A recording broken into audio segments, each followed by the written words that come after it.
Iya, pemirsa, Anda kembali bersama kami di Newsline. Ini kamera mana nih? 2 apa 4 nih? Oh, sini nih. Nah. Yuk, nonton lagi.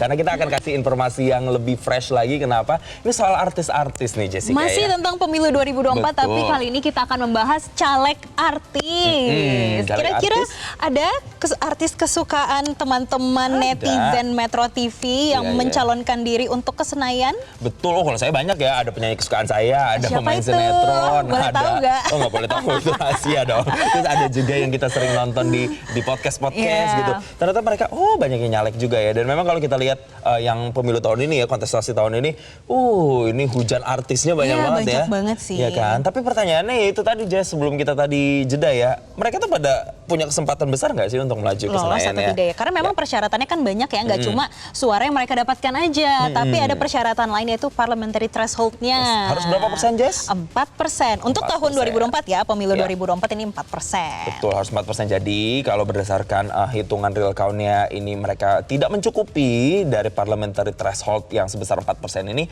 ya maka secara otomatis mereka tidak bisa melaju ke Senayan begitu. Ada sejumlah partai ini memang yang sampai dengan saat ini real count-nya itu tidak memenuhi ambang batas tadi alias 4% tadi. Nah, tapi kalau kita ke sosok-sosok artisnya, ini Jess diakses sampai dengan hari Rabu kemarin nih ya. Ada sejumlah artis atau caleg artis yang memperoleh perolehan suara yang tinggi nih. Oh, siapa aja itu yang paling tinggi ya? Ternyata ada Primus Yustisio, aktor. Ini jumlah suaranya 58.800 lebih dari Partai PAN. Ada Dede Yusuf itu dari Demokrat. Kemudian Nafa Urbah, penyanyi, ini 47.000 dari Nasdem. Ada Tommy Kurniawan, aktor dari PKB. Kemudian Ahmad Dhani, ya ini juga masuk dari Partai Gerindra dengan perolehan suara yang cukup tinggi. Ini ada 20 nih, saya udah dapetin nih. Ada Rano Karno, Eko Hendro Purnomo, Melly Goeslaw, Iyeth Bustami, Ali Syakib, Once Mekel, Nurul Arifin. Ini ya nama-nama yang ada yang sudah pernah masuk, ada yang sudah menjabat sebagai parlemen dan kemudian diprediksi masuk lagi. Ada juga nama-nama baru ya. Ya, dan kalau itu dari sisi yang suaranya tinggi ya. Mungkin kalau saya boleh kan ya menyampaikan yang agak sulit nih kira-kira yang lolos ke Senayan. Jadi beberapa nih, misalnya saja ada Helmi Yahya. Ini meraih suara tertinggi Dapil Sumatera Selatan 1. Tapi partai PSI-nya kemungkinan ini kayaknya gagal ke parlemen karena perolehan suara di PSI untuk pemilu 2024 berdasarkan quick count ini belum sampai kurang ya? 4%. Oke, itu Helmi Yahya. Ada siapa lagi? Kalau nggak salah Vicky Prasetyo juga ya? Iya. Itu Kalau di ya, PSI kan memang ada beberapa ya. Ada Cynthia, istrinya Giring. Giringnya sendiri juga. Terus ada Vicky Prasetyo dari Partai Perindro. Ini juga kayaknya nampaknya agak-agak sulit karena memang tidak memenuhi ambang batas tadi ya sampai dengan real count-nya. Tidak hanya itu, ada yang berpotensi masuk, ada yang berpotensi tidak masuk. Tapi yang kemudian juga menarik perhatian kita adalah itu yang menarik perhatian? Biasanya kan kalau kita buka kertas surat suara gitu ya, fotonya itu kan foto-foto formal. Ini fotonya ada yang komedi banget nih, Jess ya. Kemarin ya. Kayaknya tahu deh soalnya siapa saya tuh? di Jawa Barat nih ngelihat langsung. Dan kalau lihat di media sosial saat perhitungannya ada gitu. Itu yang kemudian viral ya. Ada komedian pemilik nama asli Alfiaca Bustami Komeng alias Komeng yang maju sebagai anggota DPD atau Dewan Perwakilan Daerah Republik Indonesia dari daerah pemilihan Jawa Barat yang mengaku tidak menyangka bisa meraih suara terbanyak. Ya, dan Komeng pun mengaku sudah memiliki sejumlah rencana. Salah satunya dengan mengajukan adanya Hari Komedi Indonesia. Indonesia. Saya cuma pengen beda aja, nggak ada maksud strategi, nggak ada orang kan bilang wah strategi marketing lah apalah, saya nggak ngerti kayak gitu, saya kampanye aja nggak ngerti, makanya saya nggak pernah kampanye. Coba mungkin anda semua kalau saya orasi apakah anda percaya dengan saya kan gitu kan? Ya mungkin saya akan tunjukkan dulu, makanya saya nggak punya apa-apa, saya nggak ngerti apa-apa, saya cuma bawa visi misi seperti ini ingin meningkatkan yang ada hubungan dengan saya, seni dan budaya gitu.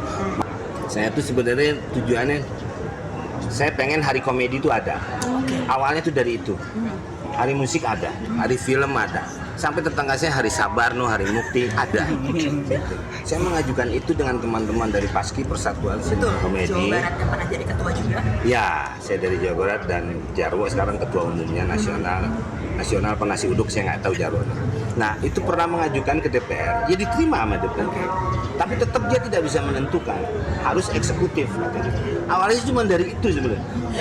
Kalau kita lihat sebetulnya tadi kalau di berdasarkan apa keterangan dari Komeng, sebetulnya mengarah ke ekonomi kreatif sih, Banyak Jason. ya, hari apa tadi, hari komedi nasional, Komedi hari nasional, musik juga segala macam itu adalah hal-hal yang ingin digagas atau dibawa ketika nanti duduk di kursi DPD.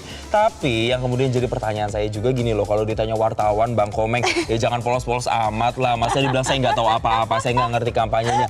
Loh, jangan sampai nanti kalau udah duduk di kursi DPD RI, nanti justru kerjaannya juga komedi dalam tanda kutip ya. Kita kan juga menunggu nih hasil kerjanya apa supaya nanti bisa ya dibuktikan dong ke masyarakat yang sudah mencoblos, meluangkan waktunya, menitipkan harapannya untuk Bang Komeng. Jangan sampai Bang Komeng menjawabnya, wah saya nggak tahu apa-apa, saya nggak ngerti apa-apa. Lah, Amanah loh itu. itu kan amanah. Kalau Bang Komeng nggak ngerti apa-apa, bagaimana dengan orang-orang di Jawa Barat termasuk nih, Jessica seperti nih ya kan? saya.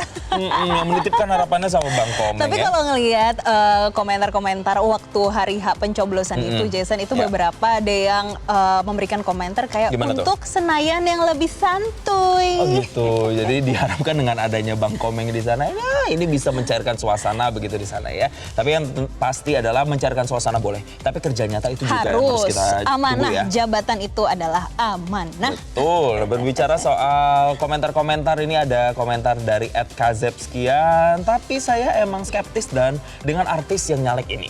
Menang di populer doang, dari selain artis yang nyalek hanya Diah Pitaloka, Rieke Diah Pitaloka yang punya kompetensi. Dia masih nyalek nggak ya katanya gitu. Selanjutnya Meragukan ada ya. komentar dari Maman 1965, popularitas nggak identik dengan elektabilitas. Kemudian adanya @haryono sekian, pada kasihan para artis ini dapat suara dikit katanya, padahal lebih kasihan kalian kalau orang-orang yang tidak kompeten di bidangnya jadi pemimpin.